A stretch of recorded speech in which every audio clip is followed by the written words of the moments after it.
Work harder on yourself than you do on your job. I'd never heard of that before. Success is something you attract by becoming an attractive person. It's not something you pursue. Wow. Those things really revolutionized my life. And I got so excited about now becoming successful. I knew then I was going to become wealthy and successful. But I think I was a bit overambitious. Some things I went for in the beginning cost me too much. If I'd have known what it was going to cost, I wouldn't have paid. But sometimes you just don't know till after. You think, oh, this is it, this is it. Sure enough, when you finally acquire it or reach that position, you look back and say, wow, I spent too much time, too much money. I let go some values that really are important to me that I forgot about or misjudged what it was going to cost. So I think we always have to look into the future and say, what do I want and what's that going to cost? There's two great words of antiquity everybody should learn. Here they are. One's positive and one's negative. And we studied a bit about that yesterday. Positive, negative. Here's the positive word from antiquity. Behold. That's the positive word. Behold the possibilities. Behold the opportunity. Behold the future and give it design. Behold and look at the chances you've got. Behold, spring has come. Behold, the day has arrived and the sun is shining and the shadows are fleeing away. Behold, the next person you can meet might be your friend for life. Behold, the next person might be a colleague forever. Behold, that's the positive word, behold. Now, here's the negative word, beware. And now I want to give you a sentence to jot down that's very valuable. Here's what it is. Beware of what you become in pursuit of what you want. Beware.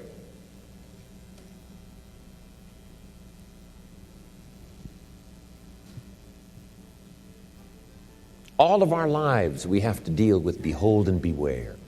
When a kid goes to school, it's behold the opportunity and beware the dangers. Behold and beware.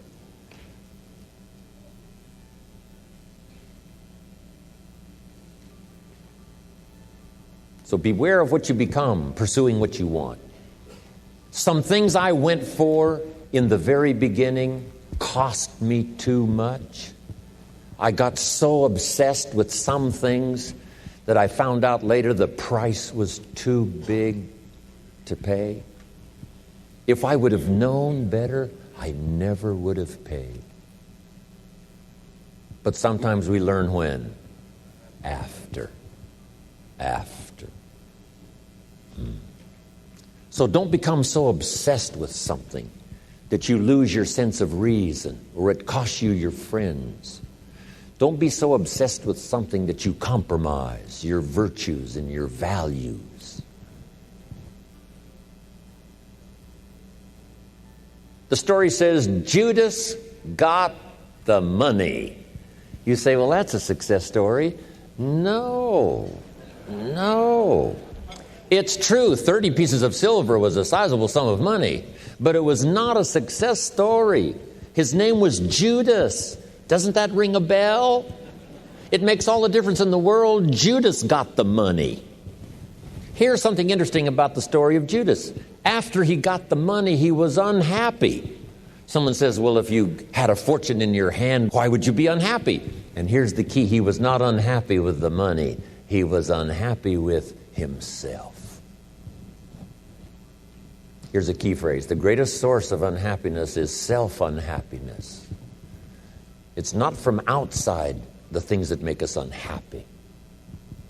The greatest devastating unhappiness is to be unhappy with yourself. Now, a mild form of unhappiness is constructive. The desperate form of unhappiness is destructive. It's like worry. We should all worry a little, but not let it destroy our lives. If you're in New York about to step off the curb in downtown Manhattan and the yellow taxi's coming, best you worry enough to get your feet back up on the curb lest you get yourself wiped out. So it's called caution but not undue caution. It's called fear and worry, but not the worry that kills you, not the worry that destroys you. It's like hate. You don't need to hate your job. Save your hate for the important things like evil, like the weeds that attack your garden, like the diabolical ideas that try to entice your children. Right? You don't need to hate everything. I hate this, I hate that. That's the misuse of your hate. Save it for the things we really must hate. But this is so important now to beware. Judas was so unhappy he tried to take the money back. They said, heck with you, we got what we wanted, you got what you wanted, out. They threw him out with his money. Now he becomes so desperate, he goes out and hangs himself for what he did. He became a traitor. So that's the caution now. If Judas could speak back to us in any kind of clear language, here's what he might say: beware of what you become in pursuit of what you want. Don't sell out. It's not worth it. The whole balance, I think, is important all of your life. For our kids, so much learning and so much play and so much education and so much time off. And you have to just not overload kids with too much time to learn. A little change of pace. Back when I went to school, we called it recess, right? You can't stay at it, like hour after hour. You have to take a little break and take some time. But it's true as an entrepreneur. It's true in a sales career. It's true for a minister of a church. Whatever you're in, is to find that balance of working hard so that the job gets done, but also taking the time. I used to work hard and think, wow, I should have my family on the beach. And then I'd take my family to the beach, and at the beach I'm saying, wow, I should be at the office. So you just have to learn to say, when you're at the office, do the office stuff. When you get to the beach, forget the office for a while. And that balance is important. It's important in good health, right? They had this diet that said high carbohydrate is the way to go, right? Sure enough, it wasn't. Now it's all finally turned around, and we know a lot more. And it's called high protein, low carbohydrate, and all the rest. So you just have to keep up with whatever's happening. Be a student, not necessarily a follower.